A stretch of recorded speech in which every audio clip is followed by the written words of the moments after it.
Crank up the volume and get ready for real-world bird hunting by listening to the Wingmen podcast by Eastmans. Now your host, Todd Helms. This episode of the Wingmen podcast is brought to you by Leupold Optics. You know, guys, obviously there's a handful of things that I rely upon heavily for Wingmen. One being performance eyewear, and Leupold has crushed that category. I thought I knew what good eyewear was, what good sunglasses were. Man, I was wrong. Performance eyewear from Leupold has taken that to the next level for me. Another thing is binoculars. I have to have high-quality binoculars for scouting, for finding birds, and Leupolds bring me all of the qualities that I need in a pair of binoculars. They also make killer everything, as you guys know. So check out Leupold, and thank you for listening to today's podcast. Hey guys, welcome to another episode of the Wingmen podcast. Little different background for me here. We're doing something a little bit different. We're keep experimenting with the podcast, and I hope you guys are enjoying it. But my guest today is Dan Compton from Federal Premium. And Dan and I got to spend some time together in Nebraska a few weeks ago hunting snow geese. Had a great time. Hit it off. Dan's a great guy. Has a really interesting story about how he got where he is with Federal. And we're going to talk about that. We're going to talk about some of Federal's products, especially turkey stuff. We're headed into that and kind of recap some of the things that we used, some of the product we used on the Federal side. Dan, thank you for being on the podcast today.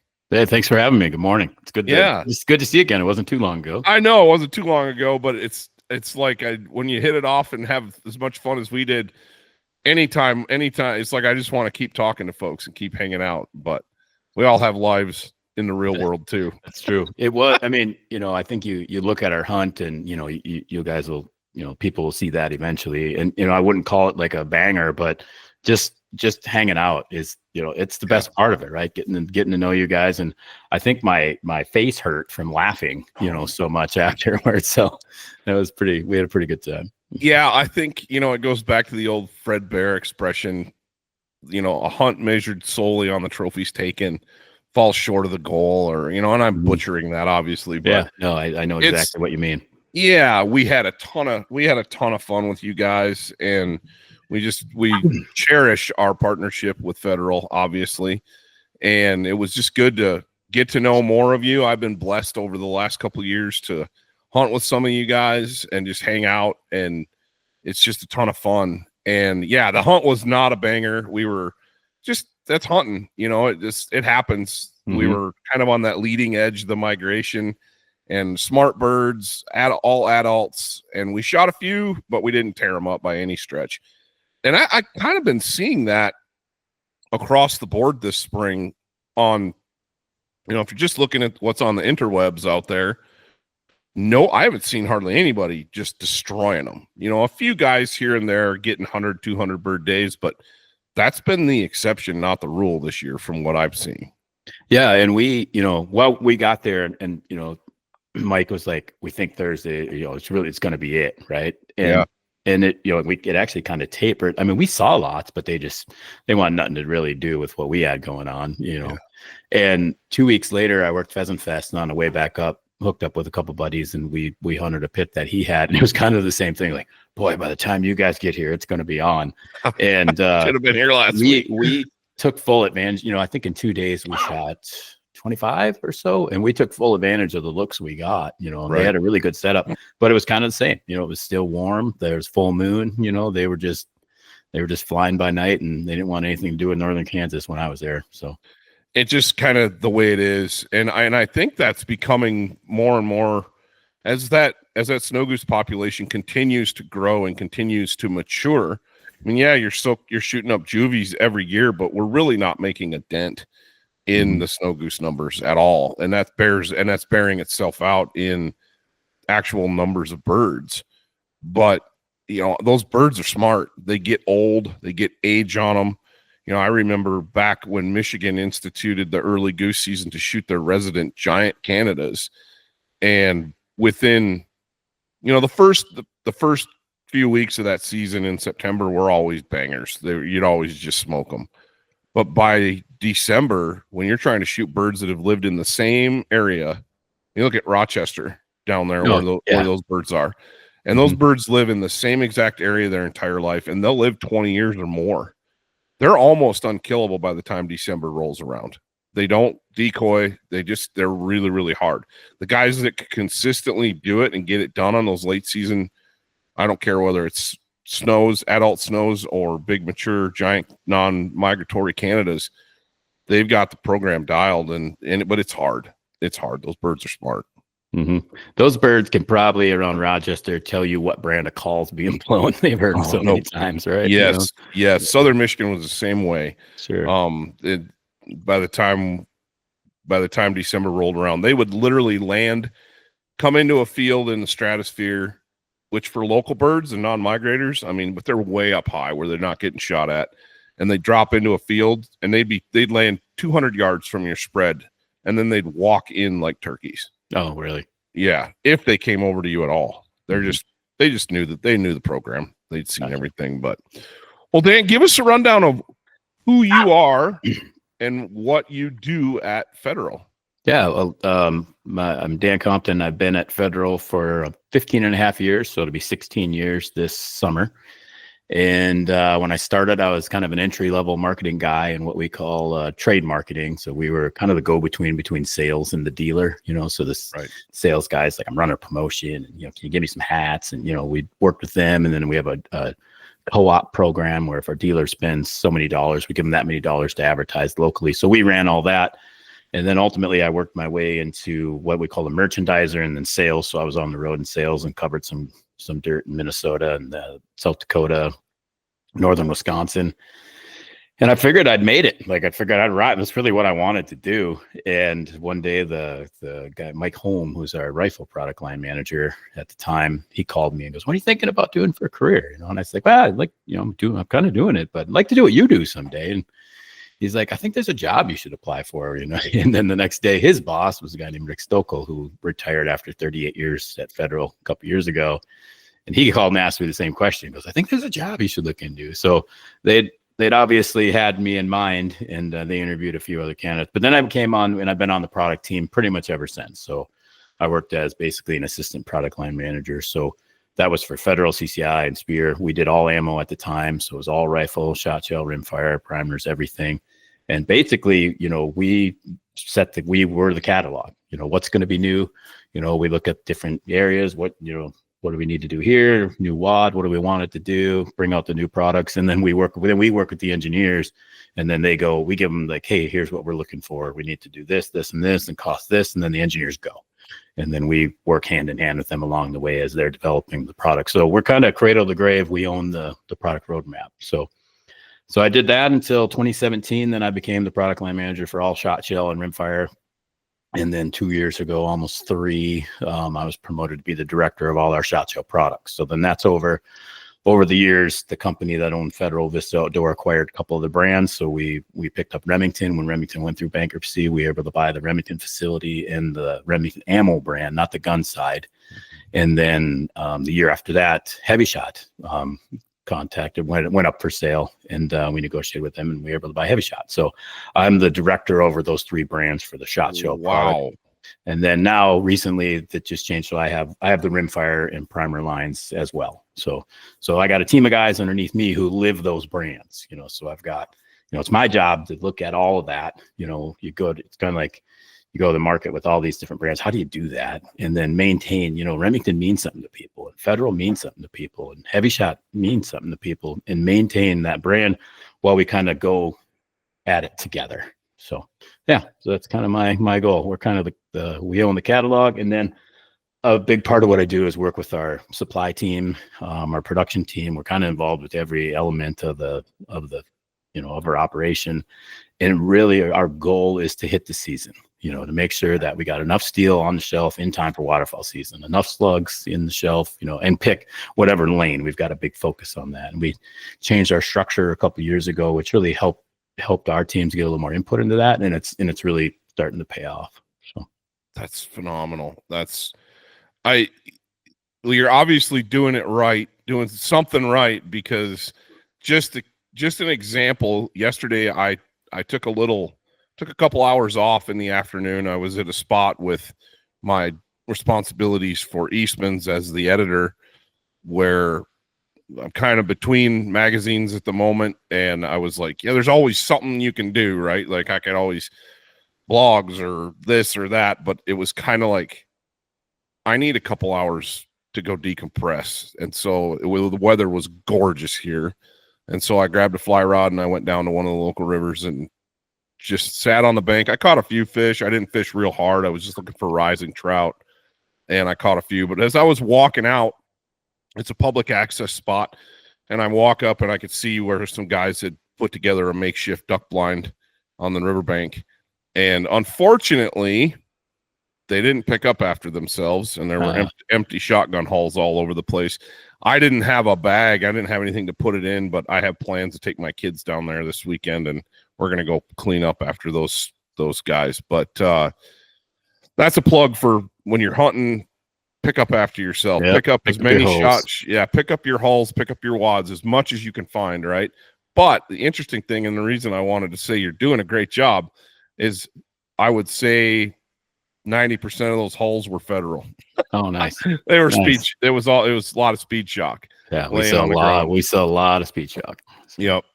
So hats off to you guys on that. And then, just that a PSA, I guess, if you guys are hunting public land, man, pick up after yourselves, because somebody else, it just trashes the resource. And and it was just a good reminder. You know, we did blind cleanup. My family and I did blind cleanup on the couple places that we lease here locally last week. Cleaned out blinds, picked up trash, hulls, wads, walked around. My kids love doing that. It's a good way to get outside.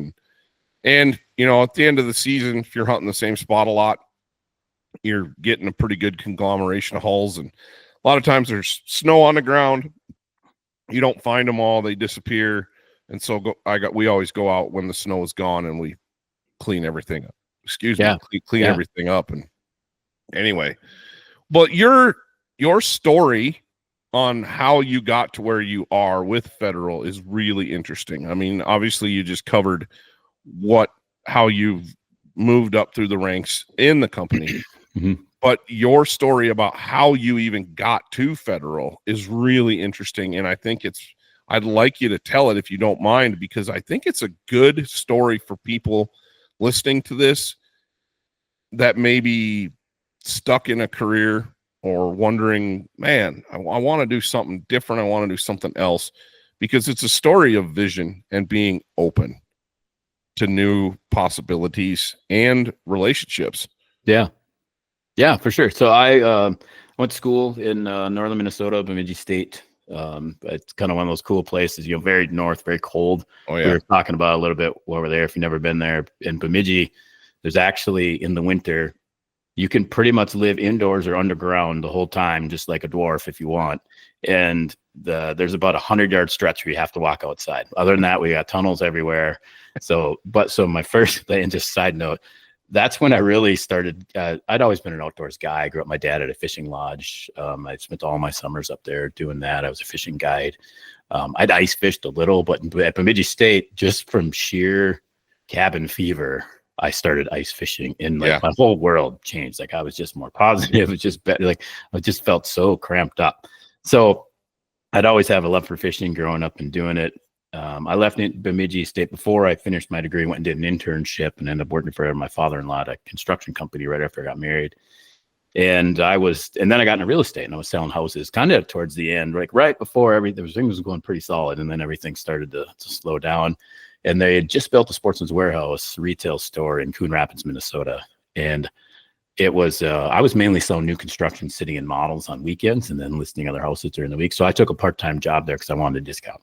And ice fishing season was coming and jumped into it and really, really liked it. I'm a people person. I like talking. The best part of my job, period, is when I get a chance to talk to people about products, like to train them on them and tell what we do and why we put into them.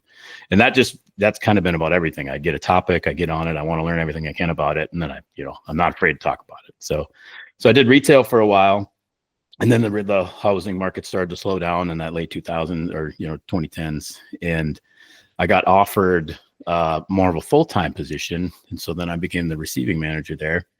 And then at some point it's like, well, would you like to be going to hunting department? I'm like, well, I'm a hunter, I was a big waterfowler at the time.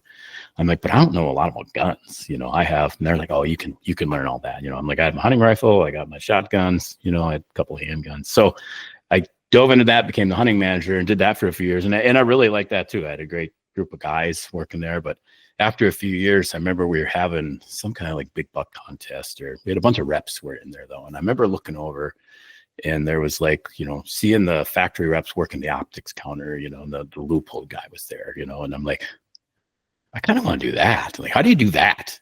So then that kind of got my mind racing. And then whenever reps would come in, I'd kind of ask them like, how'd you get into the industry? And then they usually had some kind of story and about somebody they knew, or, got lucky right out of college or whatever. But one day I was walking from the back of the store to the front. I had to do something, and I saw a guy standing there with a file folder in his hand. And I was a hunting manager at the time, and pretty much the assistant store manager. And I did what I had to do. I walked away. I came back up a few minutes later, do something else, and he was still standing there. So I asked customer service. I'm like, who's the guy standing there? I said, oh, he's waiting for store manager, but he's not. He's late. So I went up and said, hey, I'm Dan Compton, something I can help you with. And he said, well, I'm Brian Kellington. I'm with ATK Federal, and I'm here to scout filming shoot. And you guys know Brian is your contact who works with our company. Right. Yeah, love Brian. Great guy. He's a fantastic guy. And he's like, well, we're going to film a how to sell reloading DVD here, and we got to scout the location. I said, well, I'm the hunting manager. Yeah, we can do that. So we walked through the reloading area. I showed him, we had a big setup that we rolled out on the floor, and once every other week we would do how to reload classes. We had a couple guys who were really good at that. And so I showed him all the stuff we had, and he goes, okay, yeah, well, we're going to need to, we'll be here overnight, and someone will have to be here. And I'm like, well, yeah, I can do that. And they ended up flying Jim Scouting in for it, which was really cool. Wow. Yeah. And, when I remember he told me that, I was like, really? Like, you're gonna bring Jim Scouting here? And then while we're talking, he's like, I said, yeah, just let me know what you need. And then I go, how do you get a job at Federal? And he's like, well, you go online, apply. Because now I've watched, by at this time, anything local, we've got Strike Master in this area, Normark Apollo's around. There's, several outdoor business. I wanted in the outdoor industry, obviously. But every job that I saw that came up for Federal, I had applied for it and hadn't had any luck yet. And I go, how do you get a job at Federal? And he goes, well, you go online and apply. I go, that's not how you get a job. I go, this is how you get a job, Exactly. And he starts laughing. He goes, well, it kind of is, it does help if you know somebody. And so we left it at that. They gave me the dates that was going to happen. I said, yep, we'll be here. We'll have everything ready, whatever you need. And then about a week later, he called me and said, hey, would you mind being the sales guy in the video? And I'm like, yeah, sure. Yeah, whatever you need. So then Jim Scouting, the night comes, and they brought in John Husey, who still works for us, and he was in charge of our reloading. He was kind of like our on-site reloading expert guy, Mm-hmm. And Ben Lewis is one of our sales guys in Minnesota, and they brought Ben in to be the customer. I was the retail sales associate, and then Jim would like lead in and say, here's how you should not sell reloading. And then I'd give some stupid, like clueless kind of like reloading is a very intimidating category for a lot of people. Like a lot of people have no idea what they're even looking at. And a lot of retail associates don't. So that was kind of the point of the whole video. So I would act clueless and like unhelpful, and Ben would kind of leave confused. And then we'd do it right. Like he'd ask me a question, and somewhere in the ether, this video exists, and it's probably pretty cheesy if I were to go back and look at it now. I haven't seen it for years. Maybe you can give a prize away if somebody can find that sucker out there. But yeah, so I got to know Ben Lewis and Brian Kellington at Federal. Sportsman's Warehouse ended up going through a restructuring, and they closed down a bunch of stores about a year later. And, so I'm at the point, I'm stayed until the end and just figuring out what am I going to do next. I wanted to somehow be in the industry if I could, but I was, I'm a young father. I got a wife and one kid at home and two kids. And I'm just like, well, I got to earn the bills somehow. So I was teaching concealed carry classes. That was kind of my side hustle.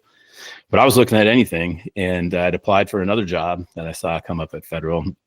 And then Ben Lewis stopped by the store and said, hey, what are you going to do? And I'm like, well, I applied for some job. And he goes, you should keep your eye out. I think something else is coming up.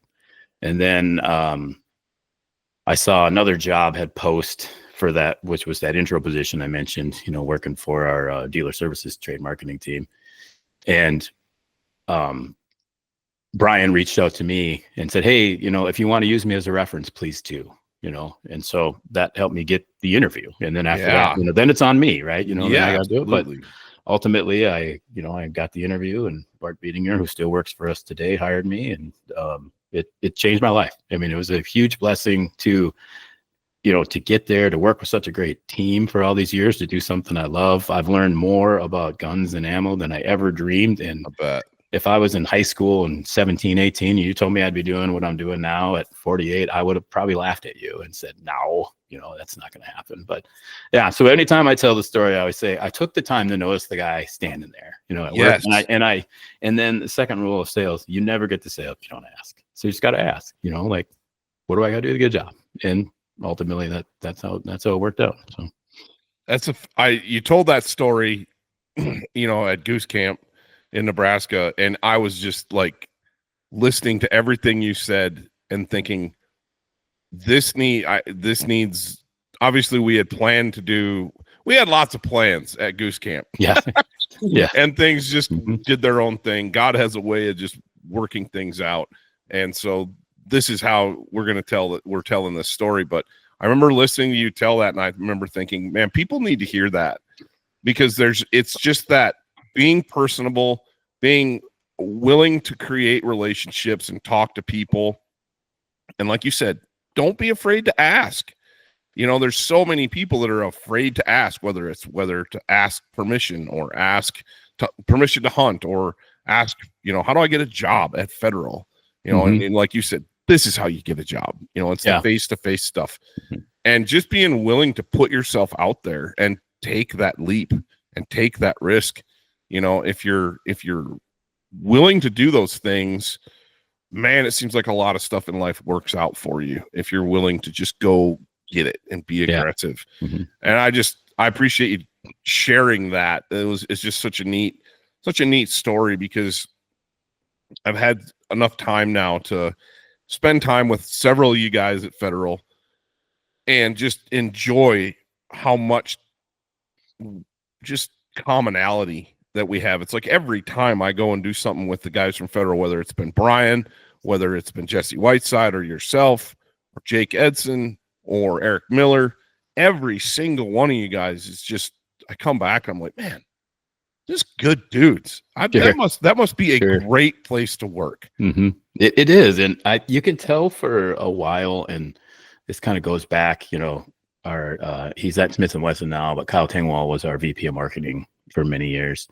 And then Jason Nash, who's our VP now, I think Kyle hired him, but we met with a marketing agency one time, and they go, yeah, we met Jason and Kyle. And we're just like so surprised at how chill they were, and it doesn't mean we're not focused and driven and get the job done, but they said they're used to, a lot of like fast pace, and you could tell that it seemed to me like there was a type that was hired for a while, and I'll take someone who I can get along with well and hard work any day of the week. And a lot of the other stuff can get trained in, but you can't train hard work, and you can't train perseverance and positive attitude. I mean, that's all got to be kind of there, and you can hone those and you get better at it, but to bring that in. And so, yeah, I mean, it's a big company, and, I even like, you guys kind of referred to, like the Chacho, where the guys with the coats on, and whatnot, but we're all just regular dudes. And, we get out and hunt and fish as much as we can. And I'm really at a stage in my life where I'm kind of, once you're at a point when you got little kids, and then especially when you travel a little bit, you can take them, and then life gets super busy, and they're doing activities and things, and hunting kind of seems to slow. And then now that my boy is a little bit older, now we're back, full swing on it. But yeah, it's a good group of people, and big company but small team.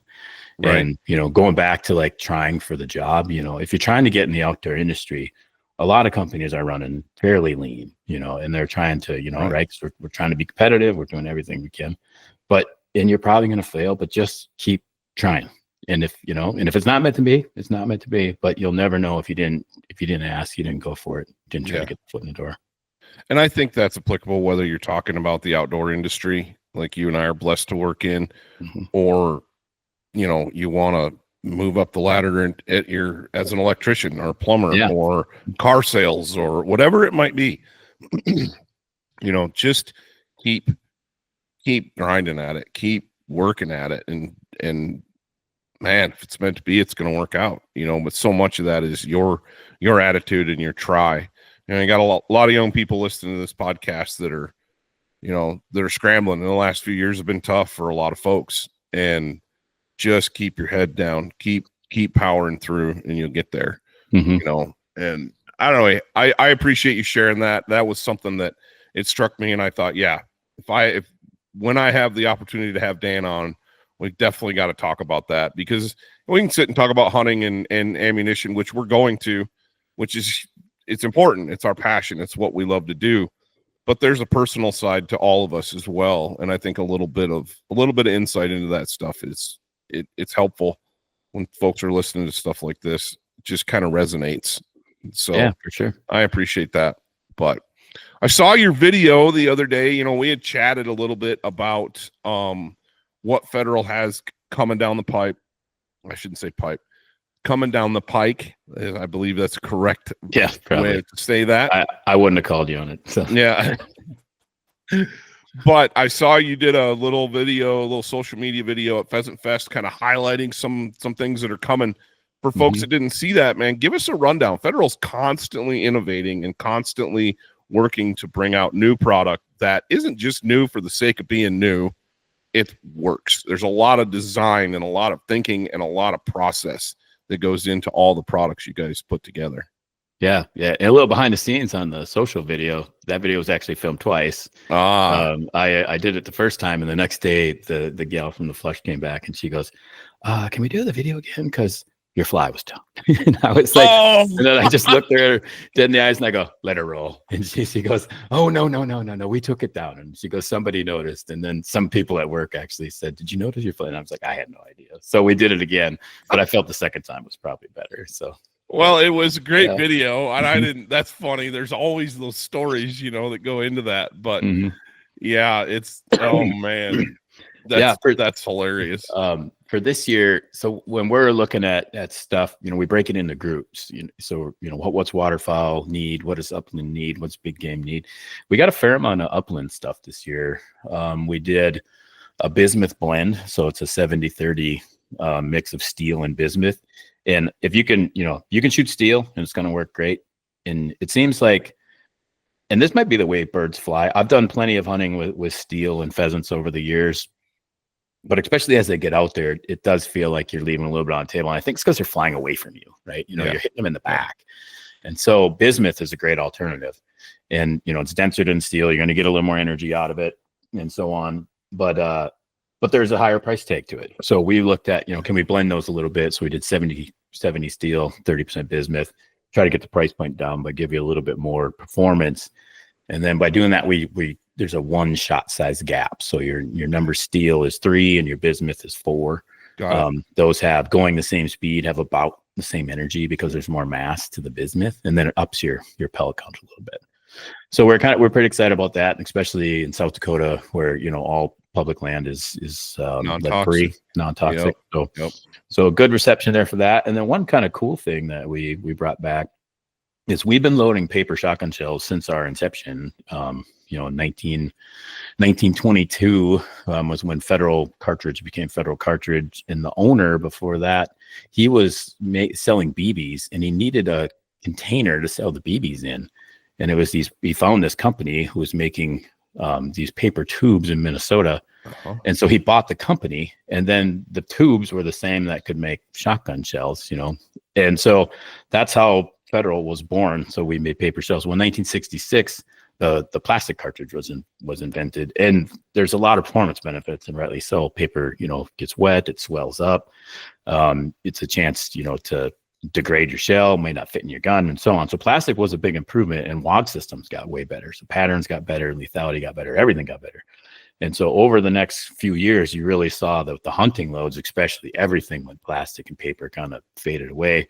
But we still get stories like, oh, the first shells I ever shot were paper. And I remember being with my dad or my grandpa, our first shotgun, and I remember the smell.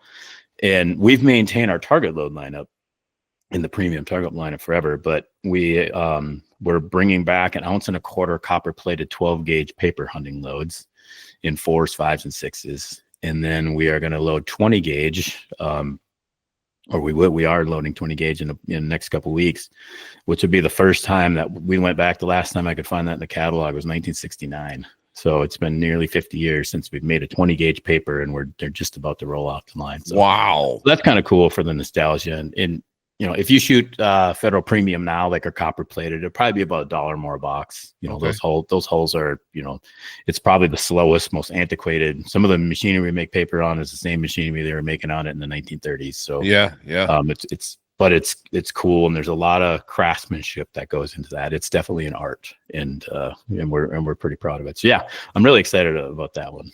Well, and it goes back into that story I told about yesterday. Even if you're trying to pick up all your hulls, you're gonna miss some. There's even bright red hulls or bright yellow hulls. They get in the grass or in the brush, and you're gonna miss some. And paper degrades quite rapidly, a lot more rapidly than plastic does. So I think there's something to be said for that as well. And not everybody's gonna go jump on the paper hull bandwagon because of they want a more environmentally friendly, option, but that's something to consider as well, and I think it's cool. Like, I remember shooting paper loads, and you hit the nail on the head when you said the smell. That's when the feel of a paper hull, and then the smell of it. The smell is just different, and it hits different, and it takes you back for sure. Yeah, that smell comes from a wax. So we wax the shell and that helps on a couple of things. It gives it some water, little bit of water, right, resistance, but it helps kind of with I don't know if I'm getting the words right, but ductility of it. When we load paper, we can only load them. They have to be the right moisture content, or they dry out and split. And, you're trying to shove too much you put a lot of force on it. So yeah, so we've been looking at, we launched a paper wad system a couple years ago. We have that in target load, some steel dove loads, and then an upland load. And you'll see that kind of progress to, it's kind of like going back to, 1940s, 50s technology, with a little bit of a modern twist, that we're working on. So for those, we've always say you do pick your holes up, but not every wad can be found or picked up out there. So there's a push for that, and a big push internally to find a good, bio type solution, some plastic, solution. There's just starting to show some promise. A lot of things out there don't work well at cold. Plastic, you think of like the frozen bucket outside, you go pick it up in the winter, just shatters, right? So plastic kind of has this crystalline point that where high density polyethylenes and things are far more flexible as you cool them down. So we've been working on this for years and years and years, and found things that we could do, and we've seen some other things on the market that just weren't quite what we wanted to, achieve. Like, we don't want to leave microplastics in the ground. We don't want to sacrifice any performance, and if you're going to go hunting on a 10 below day, which is very possible, right? Absolutely. You want to make sure your shell's going to go off. Your wad's not going to blow to pieces. You're not going to stick pieces in the bore and have an unsafe situation. So we're hoping, I've had this on the roadmap for 5 years, and we're hoping, I think we're close. So I think we got a couple of solutions showing up that according to everybody who's testing them prior to us, sound pretty solid. So that's cool. Yeah, that's cool. This episode's brought to you by Federal Premium Ammunition. I've been shooting Federal for a lot of years, guys, and I can't say enough good things about them. Everything from the TSS Black Cloud loads to the Blue Box Steel, and now the heavy bismuth loads that they have, and of course the traditional tried and true Black Cloud FS steel. They got a load for everything. Last year I had a chance to put some of the new stuff through the paces, and I cannot speak highly enough about it. It swats birds out of the sky, gives me awesome patterns, and with the new heavy bismuth, I can use some of my old shotguns in the field as well and not have to sacrifice performance. So guys, when you reach for shells this year, reach for Federal Premium. You had an interesting story about buffer, about flaxseed. Using flaxseed as buffer. And I remember when that came out, I don't remember, who knows when it actually first was used, but I remember seeing flaxseed used as buffer and I didn't think much of it, but you had an interesting manufacturing story about mice. Yes. Yeah. And we hear it about consumer shells too. Heavy Shot uses flaxseed, and typically, depending on the wad, that I don't know, a lot of people realize, depending on the powder, depending on the wad you use and your payload, there's a lot of variability inside a shot shell. So sometimes if the powder is slower burning or faster burning and you need less, that's going to lower the overall wad height. So you have to somehow make up the gap so that you can get a good crimp on top. Yeah. And we'll use filler. So at Federal, we either use buffer or what we call regrind, which is basically reground up, the byproduct of making plastic shotgun shells. We've had consumer complaints where they dumped it out and thought we were selling them plastic pellets, but it's like, well, if you weigh the payload, it's still 1.25 ounces, but we got to fill the gap up. So Heavy Shot has done flaxseed forever. Right. And that's why if you cut a Heavy Shot shell open, you'll see it on the top, and typically Federal will put it on the bottom, but they put it on the top. And it's the mice love it. They absolutely love flaxseed. And they'll find situations where they shut the loader off at night and they'll come up and the shells will be chewed on, along the way from where they are. So for a while we had some house cats that were in the factory and they were taking care of the mouse problem, but I think we've got it pretty well solved. The outfitter Mike, when you were telling that story, he chimed in and he had a case or two or some pretty large amount of Heavy Shot, and had that exact thing. The mice had gotten into it in his garage or barn or wherever and destroyed every single shot shell. Yeah. He said they were perfectly chewed. And he said it was crazy. It was crazy. I'd say I'd always recommend storing ammo, cool, dry place, temperature controlled would be best, so your average barn, the worst thing that's going to happen to ammunition is going to be humidity and moisture. And that'll eventually permeate through, or if it's a variable, you could start to see tarnishing on the shells on the outside, and then that could potentially break down your primer and you can get a misfire or partial fire. So hopefully if your shells are inside, you don't have a mouse problem. You should be okay, but out in the barn, I think all bets might be off. Oh man. Yeah, no kidding. Well, on the waterfowl front, what do you guys have coming down the pipe, or pike? You guys have there's been a massive upswell in the sub gauge market, and I'm starting to see more interest on my end in the 16 gauge. Again, this seems like there's been a little bit of a renaissance with the 16 gauge crowd, which those of us, raise your hands, who but never stopped shooting a 16 gauge, they understand the performance benefits of a 16. It's a great option, but there's always been kind of a difficulty finding 28 gauge and 16 gauge loads that, you can shoot for waterfowl or shoot in a non-toxic requirement area like public land in South Dakota. You guys are kind of addressing that as well. Yeah. So this year, 16 gauge hunter like you're going to see 16 gauge black cloud for the first time. Yeah. So we're pretty excited about that. So love it. We did Prairie Storm about 4 years ago, and that allowed us to get the wad. And then the wad, was pretty much, we were able to plug that in the black cloud. That's been one that's been on the list probably for about the same time we did Prairie Storm as well.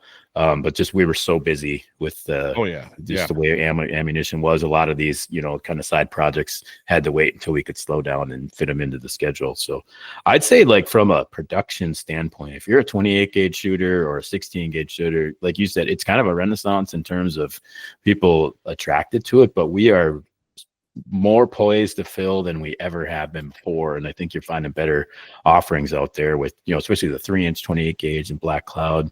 We've got 3-inch Prairie Storm. You'll find, 3-inch price point steel out there from, Heavy Shot's got 3-inch steel, heavy 12. But yeah, the 16 gauge really has this mystique to it. And the first time I shot one, I was kind of like, I get it. I kind of get it. Yeah. You got this light gun that you can carry around all day, but you still got all the power of shooting a 2 3/4-inch 12 gauge all day long. So yeah, really enjoy it. So yeah, I'm looking forward. I haven't hunted with the 16 gauge black cloud yet. We're just going to load it for the first time this year, but we'll be shipping it by the end of May. So that's awesome. Yeah, that's awesome. So back to that, the 16 in particular, there's a lot of older guns floating around on the market.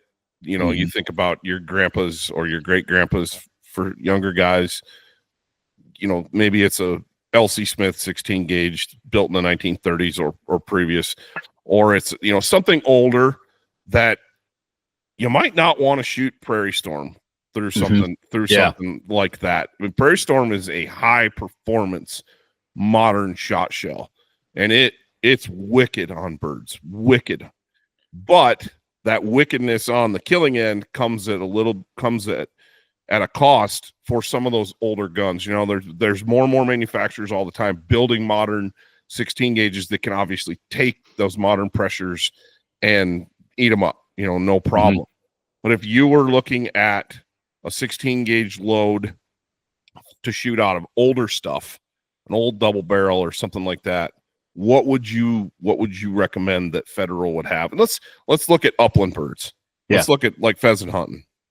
So another thing we're going to add for this year will be bismuth. We're going to have 16 gauge bismuth, and in all those guns, it's, we get asked all the time, is it safe to shoot in my gun? And the answer that I always give is we load to SAMI pressure. So SAMI is our trade organization between guns and ammo manufacturers, where we agree on, somebody comes out with a new cartridge, like a 7, backcountry or 6.5 PRC.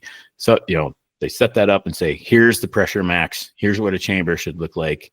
And then by doing that, we're basically offering that to the rest of the industry to build it to that spec. So once something gets SAMI, so we're always going to stick within the SAMI rules, and we're never going to go above the SAMI max. So that's kind of on the research of the gun owner to go back and say, what kind of pressure can my gun take? And if I'm in SAMI, am I good, or do I have to go for something below her? Right. Kind of a rule of thumb is products like bismuth are pretty forgiving in the way that steel is super hard and you're going to try to shove them all together. There's no give, right? So the pressure seems to spike a little quicker. Lead squishes out and flattens, but bismuth is pretty ductile and malleable and seems to move around that payload as it's coming out the barrel. So bismuth is kind of the rule of thumb. It's going to be soft. It's not going to scratch your barrel if your barrel's not as, modern hardened as they are now. And so that's the way I would go. But I just want, as the shooter, you got to kind of know the limits of your shotgun too. I think that's really, really good advice. I know my dad is a double gun aficionado and has lots and lots of old stuff. And I'm always cautious about what, when I borrow a gun, or he likes to outfit us, we go back to go pheasant hunting with him or something. And he likes to, hey, shoot this old Parker, and so it's like, you grab that. And I'm always considering the age of those guns, the manufacturing processes, and I don't want to damage the firearm. And so I'm always looking at a load that's more equivalent to what the gun was built, similar payloads, similar velocities to the old school stuff that they would have been loading back in those times. And it's amazing. It's amazing to me that when you do your part, that old stuff works really, really well. For sure. If late season South Dakota roosters, give me my nice new Weatherby Sorix and or Element 2 or my Orion and some Prairie Storm. So I can birds out there a little bit, I can still make the shot. It's hard to beat. So oh man. Yeah, we've had some amazing luck with the I shouldn't say luck, amazing performance out of the Prairie Storm stuff for sure. But well, you guys obviously we've kind of talked about all that stuff. The Ultra Steel was a new thing that you guys brought out last year. Yeah, the year before. Yeah. And I hadn't had an opportunity to put it through the paces until we went to Nebraska. And you brought ammo and we shot the Ultra Steel, and it performed extremely well, especially on birds that were, that we didn't have a lot of close shooting. We did have a few birds that were close, but that 20 to 40 yard sweet spot, man, that just munched birds, like just wrecked them. And it's a blended load, but tell us more about that, the impetus behind creating a blended load or a stacked load, and why guys should maybe be looking at that. Yeah, we have, when steel became the requirement for waterfowl. You saw a lot of air experimentation, and steel had a bad rap for a while. Oh man, yep. Yeah, the manufacturers they just loaded at lead velocities for the most part. I've said for a long time, I've said, and I'll maintain this until the day I die, that the best thing that ever happened to shot shell innovation was the lead shot ban for migratory birds, because it forced companies to innovate. Yeah, we need something better, And I remember that was, I went on my first duck hunt when I was probably 1994, I think. And the guy I hunted with, like Al Christensen was his name, he was still just pissed about it, Yeah, like he had a lot of guys steel and so I kind of came into it with the negative stuff myself, but I've never known anything different, on ducks myself. But yeah, it forced like trial and error on these things. And eventually speed started winning, right? You started to speed the pellets up, and then you got more energy, and then we weren't just crippling birds and wounding them. But you saw like Remington started duplexing shells, and then that kind of came and went. But that came out at about the time when the speeds were still low. So I think it kind of ran its course. And then in the past 10 years, we've seen other companies start, stacking loads together, 2s and 4s, 4s and 6s, double Bs and 2s, and so on. And so, we wanted to, give people what a lot of people are asking for. Will Federal do that? And so we wanted to do it like as effective as possible. So we looked at taking the flight control wad that we use in Black Cloud. And then in Black Cloud, you got 60% of the pellets are round steel, 40% of what we call flight stopper. They got the little Saturn ring around them. When they hit a bird, they tumble through they cut a bigger hole. Oh, they're wicked. Right. Black so they Cloud do a lot of wicked. They do a lot of damage, And if you cut if you find steel in your breast, sometimes you find the flight stoppers because they're stopping, like they're in there and they're stopping, where your steel is probably punching through for the most part. So we knew that if we did 100% round steel and flight control wad, you basically take a pretty even pattern from a Black Cloud, and you're making the center hotter. It is going to be, on average 15 to 18% tighter, so to speak. Okay. And so then we said, well, let's go with, what if we're going to stack loads of what we do? So we do double Bs and 2s. We put the smaller shot on the bottom. And by putting smaller shot on the bottom, you're kind of equalizing the pressure a little bit at the back of the shell. Everything's squished. They can settle down nicer, like the bigger shot gets, the minimal more touch points where they're hitting each other, where you're forcing all the energy. So they're going to want to have tendency to scatter as they get out. So yeah, we found that the back shells kind of offer a little bit of buffer for the front shells, and we just get really good patterns out of it. So if you're looking for something that shoots hot, shoots tight, Ultra Steel is going to be where you're at. Something with a lot of power, good distributed even pattern, Black Cloud will be your answer. And then in all our loads with that flight control wad, the choke tube can help, but they're not as choke dependent as like a speed shock type product. Like you can take a speed shock load, find the right gun, right choke tube, it's going to shoot tighter than tight and be right where you want it if you find the right setup. And then with our flight control wad, they're just not as dependent on the constriction of that choke. Sometimes a modified might shoot better than a full, which is kind of anti what people might think. That's what I found. That is exactly what I found, Dan. Like if I could only have one choke tube for my gun, it would just be a standard modified choke. And for all my waterfowl hunting with that flight control wad. Back in the day, shot a ton of blue box, a ton of speed shock, and I always ran a Pattern Master choke tube because it's a wad stripping choke tube, and you talk about tight patterns that would just smoke stuff. It was awesome. And then I started shooting the old the original flight control wad, and it didn't seem like I was killing birds as effectively and as cleanly, so I patterned it. That's exactly what you're saying. The pattern was not good. And then I thought, okay, well, let's go to an improved cylinder choke. Did that. Pattern got good, much better. Result on bird performance was much better. But when I put the modified choke in, it was like, whoa. Especially those second, third shots, or birds that are, birds that might be, they're giving you a look, but they're not going to finish, and they're on that 40-yard, 50-yard range. They're effective. You're going to be able to kill them, but your stuff's got to be dialed. That modified choke with that flight control, and now it's a flight control flex wad. Yeah, it's just, man, it's a hammer. So I thought that was really cool that you guys put that in that stacked ultra steel load. Yeah, it was one of the first. It'd been in the works, but that when I became the product line manager at Federal, one of the first projects I got to oversee, to come over the line was how do we make the flight control wad work in a pattern master? That was like the goal. And when you got a ported choke tube with our old design, the original flight control, you're venting all this gas to the side, and by venting that gas to the side, it helps your payload or your pattern in a way because you're equalizing the pressure as these things coming out the barrel. It's not at all just shooting from behind. So by venting it to the side, it allows the shot to come out in a more controlled manner. It's not forcing it, And a regular shot cup, and especially like pattern master, they got the grabbers, they're going to kind of halt the wad a little bit. And so when you shot a flight control through it, I don't have a prop in front of me, but imagine like a badminton shuttlecock. It's got the taper on the back. The muzzle blast is going to open the fins, and there's fins on the back. It acts like a parachute air brake, slows it down, pulls away from the pattern. So if you're dissipating the pressure, it wouldn't cause the fins to open, and then they wouldn't flex all the way out and then stay out and act like a parachute. You were basically firing a slug. So sometimes, like, we'd get pictures, the wad's in the bird, right, and right. Yeah, just crushing them today. I'm like, well, that's not really what, it's kind of like you got to hit them with a golf ball. Yeah, so that's when you get tough. them, you're going to get them.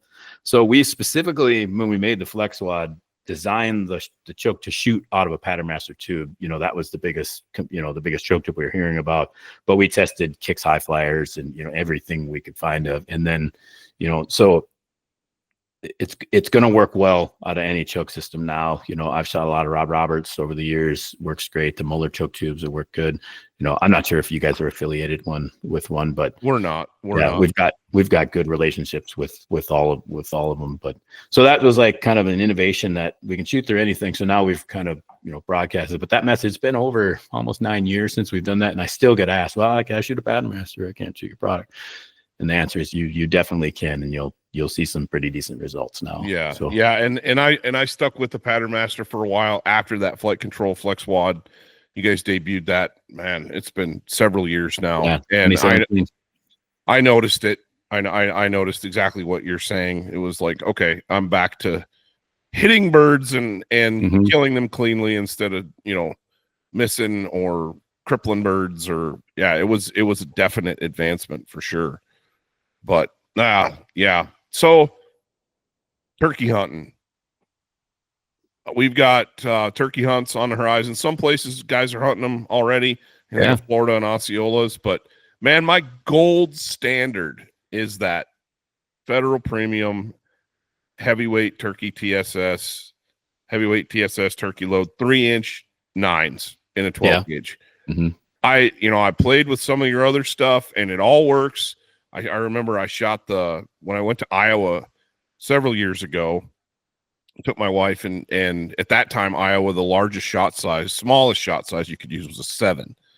And at that time, you guys had a loadout called Third Degree, and it was 5, 6s, and 7s, and the 7s were TSS. And I mean, that load performed amazingly well. Iowa has since changed that law, but that load, I remember thinking when it first came out, 9s, really? It's like shooting pepper flakes, man. They're so small. And then I shot a few birds with it, and we've had the opportunity to shoot birds at up close, which is how everybody wants it, right? You want your bird right up close, but that's not always the reality of actual turkey hunting. And we've killed some birds at some staggering distances. Like, whoa. And now I know, having patterned them and shot them and hunted with them, I know what my effective range is. And like I said, we're always striving to get those birds right in our laps. Hunting public land, you might get 1 crack or 2 cracks or three opportunities a season. Maybe if you're hunting public land turkeys, it's getting tougher and tougher and tougher all the time. So having all the advantage in your favor you can to come home with a bird is huge. But what are you guys currently producing for the turkey hunter out there? TSS, lead, all that stuff. Yeah, we've got a lead line called Grand Slam, which is copper-plated lead. Copper-plated lead's probably killed more turkeys than any pellet on the planet, over the past 80, 90 years. So that's our biggest full line too. So we've got 20 gauge, through 10 gauge, There's still a lot of turkey hunters that shoot 10 gauge. Still a lot of duck hunters who shoot 10 gauge. I mean, we sell an awful lot. So that's kind of our bread and butter opening. That's going to be our least expensive offering that you have. And then we have a product called Third Degree, as you mentioned, kind of right in the middle. It's got lead and tungsten in it. 3 different shot sizes. It's got copper plated 5s. And then we have our Flight Stopper 6s in lead, which is what we use in Prairie Storm. Yep. And that's got the Saturn ring around it. And then the number 7 tungsten, when we first launched it, it was a heavyweight. It was 15 density tungsten. That's as high as we went. And then we started loading tungsten super shot after that. And the theory behind Third Degree was when I've yet to miss a turkey. I've been very fortunate in my life. Jinxed yourself. I know, but I've told the story before and it still hasn't happened. I know it's probably, someday it will, but hopefully not this year. But like if you get them in, like, if you got them close, you're choked tight. Turkey loads are tight and you got to be right on them. So we were, somebody said to us, well, the ideal turkey pattern kind of goes out and then straight. And we're like, yes, it really does. Right. Mm-hmm. It's like it's a true cylinder and there's no dispersion. So we put the Flight Stopper shot in front, the copper plated 6s in the middle, and the tungsten in the back.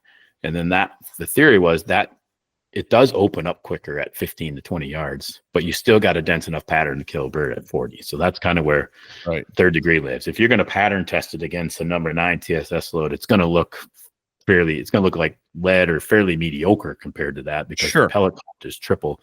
But it's killed a lot of birds, and that's the theory behind it. You can get some tungsten performance, and it's not quite as expensive as well. And we got, you can find that everywhere too. But like our cream of the crop and our flagship is our TSS loads, and we have that in 12 gauge, either in 2 ounce or ounce and 3/4, 9s and 7s. The 2 ounce load is a 7-9 mix in there, so they're stacked. We got 20 gauge, which is one of our, we sell about as much 12 gauge, 20 gauge is about equal. And then our biggest performer has been the 410. And that's where we've shot a lot of turkeys that have been shot with 410 over the years. And people still ask, like, 410s really? And it roughly equates to a number 5 copper plated lead at its density of 11 grams per cc, going at the same speed and has the same energy as a number 9 tungsten super shot. So you can, a 410 load has about 294 pellets in it. An ounce and 3/4 number 5 lead is about 290 pellets. They're almost the same, and your recoil is nothing. So right. It's so we got that. But this year, and this is to me, 20 gauge is almost ideal. But I feel like we might have made the ideal load because what I shot all last year and I loved it is 28 gauge, and we've got 28 gauge in 3-inch in an ounce and a half. And we've got 2 3/4 inch, which is an ounce and a quarter, I believe. I'm going off the top of my head.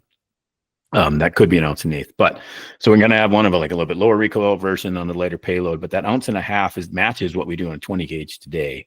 So that's tons of pellets, hardly any recoil, light guns. I talked to Kyle at Weatherby. I'm like, I want like a 20-inch side-by-side Weatherby, then 28 gauge. I think that'd be the ideal gun. And he's like, oh, as a product guy, I get these requests too, Exactly. So I get it, but I'm like, that would be just amazing. And he's like, and you and 4 people would buy it. Like, I don't care about those other 3. I want it, But yeah, so that's our tungsten lineup, and it's been pretty awesome to kind of watch come out. TSS was it had a following, but it was kind of like an underground. There was some people who knew it.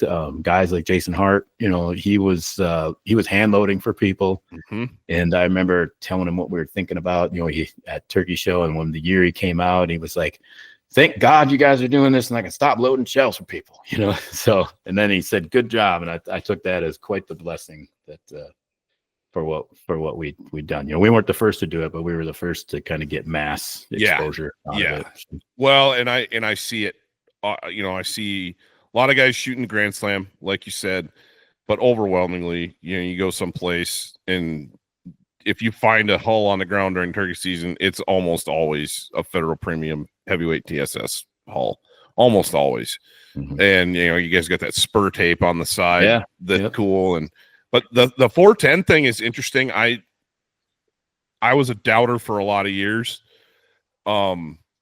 and I tried it 3 years ago, and I hunted all season with it, and I patterned everything, and I knew that 40 yards was max. I mean, for me, I was like 40 yards is max. I want them closer than that. Mm-hmm. And I was just having a hard time that spring getting birds to finish, and get really tight and really close. And I was doing a lot of run and gun and different things. I wasn't hunting out of a blind with a set trying to pull birds right into a decoy spread at 15 yards.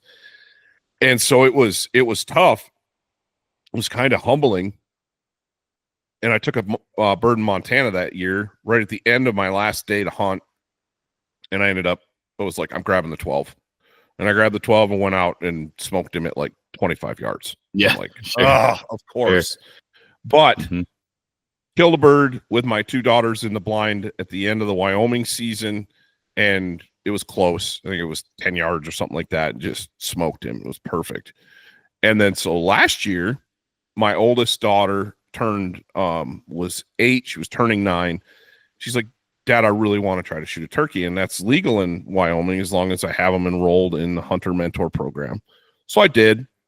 And we went out, we shot the gun, and I refrained from letting her shoot the full 3-inch turkey loads for practice.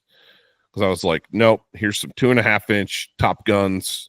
You're going to practice with these, because even in a 410, an 8-year-old kid is going to take a thumping from that turkey load. 410s are usually light, they don't weigh much, and there's a little bit of recoil there for a smaller statured or a kid, right? And so she's pounding the turkey target, and I was completely confident. I was like, yep, you're good. Let's go. And called this the very first morning we went out. We got into the spot, and I'm thinking he's going to be the last 2 nights ago, he was roosted over here, and I didn't have a chance to get out and roost him, this bird. And we walked in, and I was, with a kid, I'm going to use a blind, had the blind, it's in the dark, and she coughed. We're about 200 yards from where I think he's going to be. She coughed, and he gobbled right over our heads. And I went, okay, plan B. So we backed out, got along. I knew his travel route. I had scouted him. I knew what he was going to be doing in the mornings. We got on his travel route. He starts gobbling, flies down, and he comes marching right in, and she couldn't get on him. He was so close. He was moving around, and finally he knew the jig was up. And so he turned, starts to leave, and he's getting out there. And I said, sweetie, you got to shoot him. You got to shoot if you're going to shoot. And she led him, an 8-year-old kid, and she puts the red dot where he's going to be, where his head's going to be, and smokes him. And it was like 33 steps. Nice. And stoned this bird. Yeah. I mean, he barely flopped after she shot him. It was like, holy smokes. Well, then my 6-year-old goes, Dad, I want to shoot a turkey. And we got like 6 days left of the turkey season, but by this point. So we go to the same process, practicing with the top guns, no problem. Got the gun, and they're too small to hold the gun themselves. So I got it locked in a bog paw death grip. Call a buddy. He's like, yeah, I can get you on some private. It's got a bunch of birds, mostly jakes though. And I was like, first turkey, man, who cares? She just wants to shoot turkey. Same thing. Bird comes in and they hang up and they're looking, and it's like 34 yards. And I've ranged it through the Leupold rangefinder. I was like, click. I said, put it on his head and shoot him. And she hammers this jake. Down he goes. And I was like, dude, what more do you want out of a turkey gun than this with a 410? And the whole point's to get him tight, right? That's kind of the point of turkey hunting. Yeah. And then we went to Montana. One of my guys here, we're just getting ready to release this video. We finally got the turkey footage that everybody wants to see last year in Montana, where we hit a pocket of birds that were still flocked up and they were still establishing dominance. And you put out a strutter decoy or a jake with a hen decoy, and they just, they can't even help themselves. It just comes smoking right into it. Sure. And we let them beat on the decoys for like 10 minutes. Just beat them up. They're plastic decoys. I don't care. Yeah. It's not like I got a stuffer out there, You got to wonder, like, what's when they whoop ass on that plastic decoy, like what's going through their mind? Like when he doesn't fight back, are they like, yeah. Well, it was funny. The first gobbler in, we were set up, and birds start flying down in the morning, and this bird flies down from behind us. And I was like, okay. And he comes around. He kind of had to come around this corral. Comes around the corral, comes right in. I'm talking to him with a call, and then I hear him. And I was like, okay, he's close. And I look out the window of the blind past Scott Reekers, who was filming, and the bird's right off his right shoulder. And he's like, he's coming. And I just let him come into the decoy. I didn't even pick the gun up. So I'm like, he's already in range. I'm not going to worry. I want to show. And first thing he does is he comes in and karate chops, and Bruce Lee kicks my Jake decoy right off the stake. Yeah. And it goes flying, tumbling. The Dave Smith decoy, it goes flying. And then I got the breeding hen, the laydown hen, and he gets up on her and he breeds that hen on camera for minutes. And he's stomping his feet on her back, alternating feet. And it's like, it doesn't even sound real, it sounds just hollow and fake, but he's just all into it. And he finally had enough and decided he was done and jumped off, and I shot him as he was leaving. We got what we wanted. But then later in the day, we moved a little bit. We weren't in the blind. It was Scott's turn to shoot, and we weren't in the blind more than 15 minutes. And I hear again, and I just done a little like blind calling, and I look, and this gobbler is full strut, and he's 5 yards from the edge of the blind. And he comes right past the blind, came from behind us, and went right to the decoys and just beat the tar out of the decoys. And finally I told Scott, I was like, I got enough footage. I said, whenever you're ready, smoke him. And I've never seen somebody perfectly center a turkey's head with a pattern as well as he did.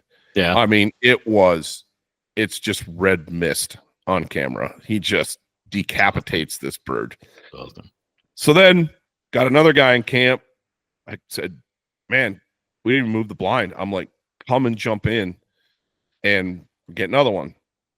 About an hour goes by. I look over, a couple of birds are feeding in the field.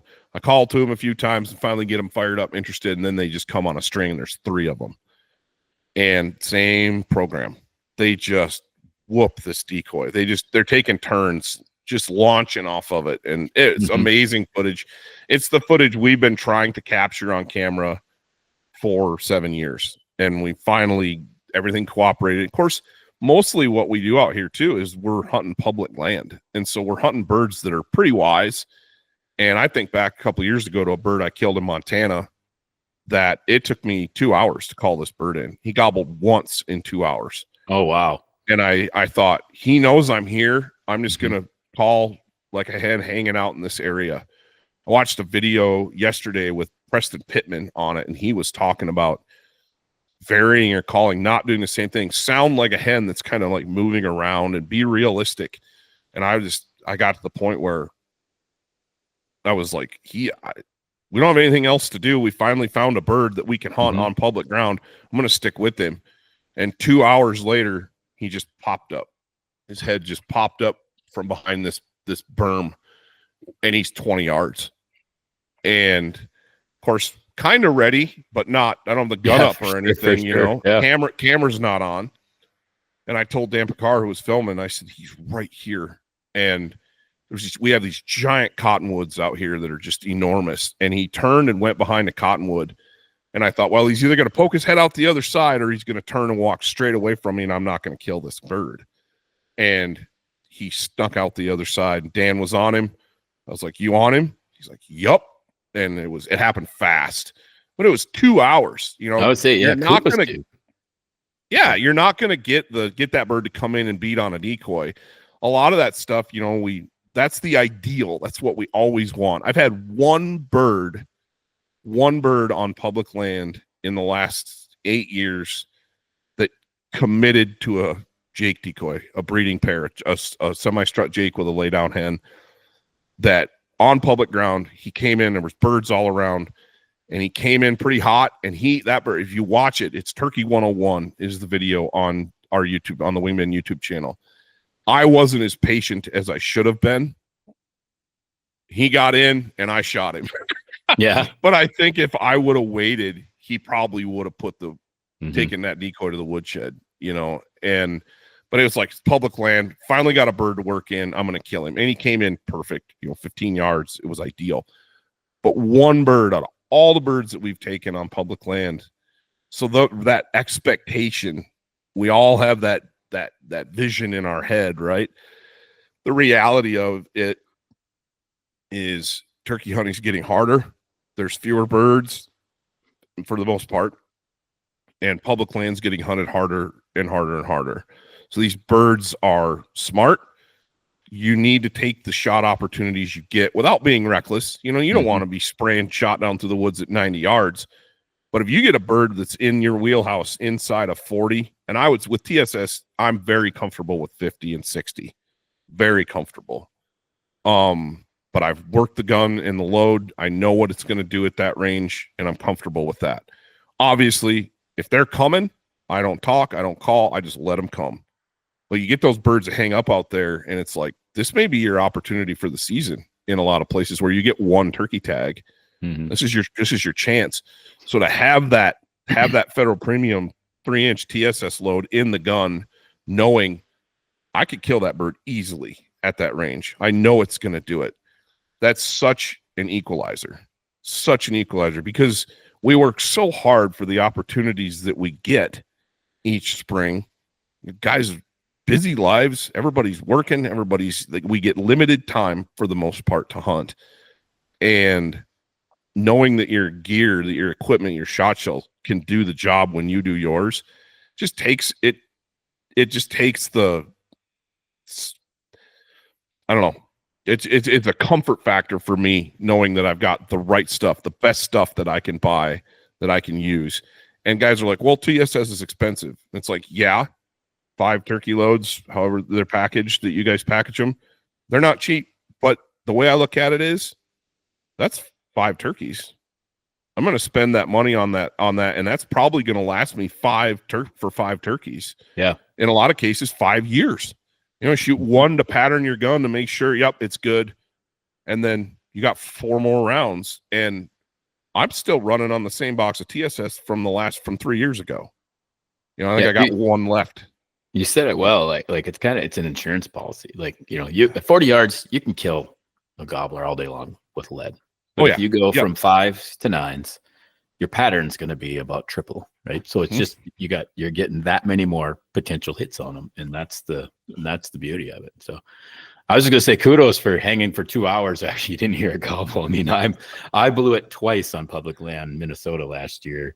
Like 35 minutes went by, the birds shut down. I got nothing, no response. I stood up, and the sucker was right there and spooked. It happens off, and I didn't. Dude, that happens all the time. And that's been my biggest. Is like just because I have a tendency to move. I'll just keep moving. And if I would have held tight for a little bit more, I probably would have got him. Well, so we're all learning. I'd like to say that was wisdom on my part, but it was the last opportunity of the day. It was 3:00 in the afternoon. We're hunting little chunks of public ground that are spread out, and it was the last chunk of public on the way back for the afternoon. We had nothing else. We had nothing up between us and the truck. And I was like, we struck a bird. He's here. He's on this. I'm not leaving until it's either dark or because he knows I'm here. He knows I'm here. And the interesting thing about that bird, he was the biggest bodied Merriam's turkey I've ever shot. And which a big Merriam's gobbler, if you get one to hit 20 pounds or a little over 20, that's a big bird. Most Merriam gobblers are in that 15 to 17 pound range. 20 is a giant. And it's like my dad killing eastern turkeys on my brother's farm in northeastern Iowa, and he's chasing the 30-pound mark. Well, yeah, that's a huge turkey, but control environment, whatever. That bird was the biggest Merriam's gobbler I've ever shot. Had the longest beard, and he had one spur was snapped off. He had it broken off, but the other one was on that spur tape. It was bumping that 2-inch mark on the spur tape, which for a Merriam's is stupid long. Merriam's birds don't grow big spurs traditionally because of the terrain that they live in, they grind them down in the rocks and different things. But this is a river bottom bird, soft ground, and he had one giant hook on him. When I cleaned him, because in Montana, in Wyoming, legally, you take the requirements for Montana are a little bit more stringent for taking meat off your turkeys than Wyoming. And when I cleaned him, I brought him home whole because it was evening, and threw him in a cooler, came home, hung him up that night, and I cleaned him the next day. And he had 3 different sizes and types of shot in his body. Really? Because I didn't find any. I did find one little TSS pellet, like kind of in the base of the neck in that breast meat area, kind of like a wing knuckle. There was one number 9 TSS, but there was a number 6 flight stopper in him. And some of them were like, the flight stopper was fresh from that season. Mm-hmm. And which the interesting thing is, I found a hull when we first got to that chunk of public. I found a 3rd degree hull. Okay. An empty shell. So I'm like, maybe it was that guy. Yeah, could be. And then there was a copper plated, probably like a 4 in one of his legs. And then there was something else that was just a lead pellet that looked like a 5 or a 6. I couldn't really tell. But those 2 were old. Like, this bird had been shot multiple times over the course of 2 or 3 years, probably 3 or 4 years. He was definitely an older gobbler. But it was like, man alive. And guys are probably taking shots in the brush or shooting at him too far away, or it's probably more distance than anything. Distance, distance doesn't work. Anyway, but I was shocked to find 3 different sizes of shot in a bird. I'm like, no wonder he took 2 hours to come in and gobble once. He's smart, man. He's been shot 3 times. That's right. It's in his first rodeo. No, the 4th time was the charm for him, I guess. But so, yeah, I'd like to say it was just skill, but it just kind of worked out that the situation, I was like, I'm not going anywhere. But it does make me wonder when you're hunting, especially public land birds, how many of them after 30 minutes and you get a gobble, you strike one, he might gobble a couple times, then he goes quiet, and guys don't wait long enough. Mm-hmm. It makes me wonder how many of those birds come into your spot and all of a sudden they either see you and bust you, or they come in 10 minutes after you're gone. And there's nothing there.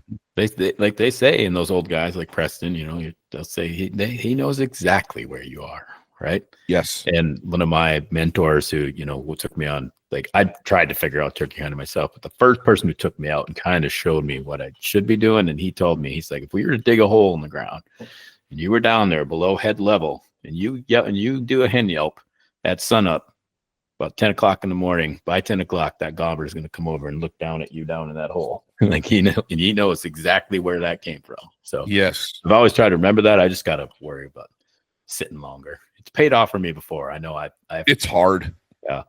I got one in Minnesota many years ago where I got out late. It was late in the season. I was still kind of figuring what I was doing. I put out a full, Primo's B Mobile decoy is what I had at the time.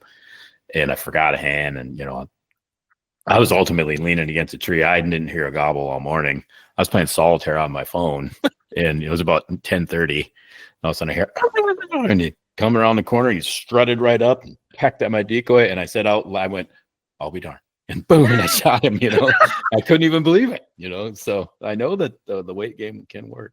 So. It's funny because, different and private land changes everything for the most part. Like, we're going back to Montana here in a few weeks, and we're hunting some private land with an outfitter.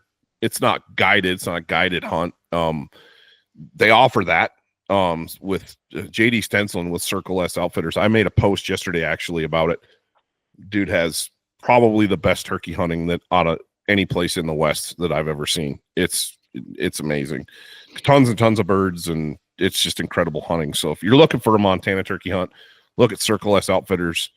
Find them on Facebook or Instagram, or shoot me an email or give me a call and get a hold of me. Message me on social media. I can connect you with JD. But beside the point, private land does tip the scale in your favor for sure. But when you get back where you guys are in your neck of the woods, private land makes up the bulk of hunting opportunity. It and is. It doesn't always mean that the turkey hunting is going to be stellar just because you get access to something. Yeah, I've been pretty fortunate, like either through friends or door knocking, and I have a piece of property too in kind of the eastern corner of close to Wisconsin, where Minnesota kind of dips in there. And but yeah, so last year was actually one of the first times I'd hunted Minnesota public, because I'd either been able to, had buddies let me come out, or and in Minnesota, if it's not whitetails, a lot of people are pretty friendly on the the door knocking, because I think we're still growing as a pot. Last year was our biggest turkey harvest ever, so we had a really successful year here. But yeah, so I've been pretty fortunate to hunt a lot of private land, and haven't, I've still struck out plenty of times, but it's not near, on the public land last year. I learned a few quick lessons about, just seeing the pressure and, getting there and seeing a truck and having to move on, because somebody else was there. And, just that's what, when I go elsewhere, that's what I'm doing too. So, you gotta roll with it. Yeah, for sure. And it's the same here. We're blessed in the Western states with vast swaths of public land. The problem is a lot of that public land has no turkeys on it. Yeah, same with Minnesota. Yeah, it's just not good turkey habitat, and so there's nothing there. And then we can hunt our national forest. Like around here, I poke around a little bit in the mountains here locally, but the birds are so scattered and so spread out that I might go 3 days without hearing or seeing a bird in the mountains. Which, if it depends on the experience you're chasing, if that's what you want, then grind it out and make it happen. The mountains are a beautiful place to be in the springtime for sure, but there's way more birds down in the river bottoms, which are all private. And so you got a door knock. And a lot of times out here, there's calving going on, or they got pairs out on stuff and river bottom pasture. And they're like, nah, I don't want anybody in there messing around. And so it can be tough. And our turkeys here in particular, our area where the turkey habitat is very narrow. It's a corridor. And so the birds don't spend a lot of time in one place. They have to travel up and down that river corridor to meet their habitat requirements, especially toms. They'll be here today, gone tomorrow. Like if you find a bird in a narrow river corridor out west, and this goes for any of the Western states, if you are lucky enough to find a bird and get him roosted, you got to hunt him the next day, and you got to go all in on that bird. When I don't go, well, let's see how many more we can find or roost. Once I've got a gobbler roosted on a piece of ground here, that's the bird I'm hunting 100%, because he could fly down the next day and be 10 miles away further down the river bottom. Sure. By midday. And so it's kind of a here today, gone tomorrow thing. One of the spots that I hunt here locally, was kind of out poking around the other night, just looking to see what was in the field, and there's like 10 jakes out there, the whole gang of jakes. And part of me was like, yeah, that's cool. I'm glad to see turkeys. But the other part of me was like, great, because that probably means I'm not going to have a mature gobbler on that section of ground, because they're going to keep him out of there. They're going to run him out. Yep. And so it's like, but we'll see. We'll see what comes up. Yeah. Minnesota, I should say for like Minnesota too, like we have lots of public land, especially you go north. And if you're a grouse hunter, it's Mecca. I mean, you can walk trails and we manage for that, and it's good. There's good public land around the metro area, and you can do it too. Southern Minnesota, down Mississippi River Valley, down there, that and southeastern, that's pretty awesome territory. I've never hunted it myself, but I know people who do, and that's like where turkeys were in Minnesota, and they had a really good expansion and relocation program north. And fortunately, that one, and where my property's at, they release them just down the road from the old property, so I got kind of lucky there too. Nice. But yeah, we've gone from a drawing where you might get one every 5 years to now we can buy over the counter. So it's pretty cool. Yep, that's the way it was growing up in Michigan when they finally gave us a turkey season when I was a kid. It wasn't a guaranteed draw, every year, and now it's you pretty much get a tag whenever you want. But yeah, that southeast corner of Minnesota, that's where my brother lives, just over the boundary in Iowa there. Oh yeah, his spot. Yeah, and his farm, it's like 4 miles from Spring Grove, Minnesota, and it's in the driftless area, and it's beautiful, and there's tons of turkeys. I mean, it's Mecca, like you were saying. And I don't get out there and hunt as much in the springtime as I should, but I need to. But Well, cool. Well, Dan, we're going on almost an hour and a half talking. Yeah. It feels like it was like that. So, man, I appreciate you taking the time again to come on. This was a ton of fun. And it's always fun to sit down with somebody with your knowledge and just listen and soak in what you guys are doing and how you do what you do. And man, I would encourage you guys listening to this. If you're playing around with especially turkey loads this spring, go grab some Federal, whatever you want to shoot, the Grand Slam, the 3rd degree, the heavyweight TSS. It's all great. My favorite is hands down the heavyweight TSS 3-inch 9s. That's my go-to. But there's lots of options out there. And if you're shooting a 410, if you're trying to get into the 410 game, in my opinion, there's only one shot shell that you should be looking at, and that's that Federal Premium 410 heavyweight TSS. Either the 9s or the 7s, they both work. But yeah, check out that stuff. You guys that are pheasant hunting, make sure you're paying attention to what Federal's releasing next fall, and get out there. And get out and hunt this spring. And I always said, my best advice for turkey hunting, because we can argue about tactics and ethics and all these things all day long, just go make memories. As long as you're being legal and smart, go make memories. Yeah, just go do it. So yeah, no, I appreciate having us on. If I talk some tech stuff, but we got lots of resources on their website, federalpremium.com. Check out our social channels. We got a rebate on turkey shells right now too, so cool. help get a couple bucks back if you look for them. But yeah, I'm with you. 3-inch 9s on 12 gauge is the way to go. I've hunted a fair amount of 410, but my go-to now is 28 gauge. I'm probably gonna stick to that for a while. So, I love it. Look for that 3-inch 9s on that as well. Cool. Well, Dan, thank you again. And guys, a quick shout out to all the rest of our partners as well. Leupold, Cryptek, Weatherby, and High Mountain Seasonings. They make what we do here possible, as does Federal. They make it so we can bring you guys the content like this that is great to listen to and interact with. If you've got any other ideas, if you're listening to this and you got an idea for a podcast, leave it in the comments. Let us know. Shoot me an email or get a hold of me, and we'll try to make that happen. But, when you're looking at gear this spring and over the summer, man, be looking at the companies I just mentioned. They all make great stuff, and we are super proud to work with our partners. And like I said, get out this spring, make some memories in the turkey woods. And Dan, again, thank you for being on. I appreciate you. Thanks for having me. Appreciate it, man. All right.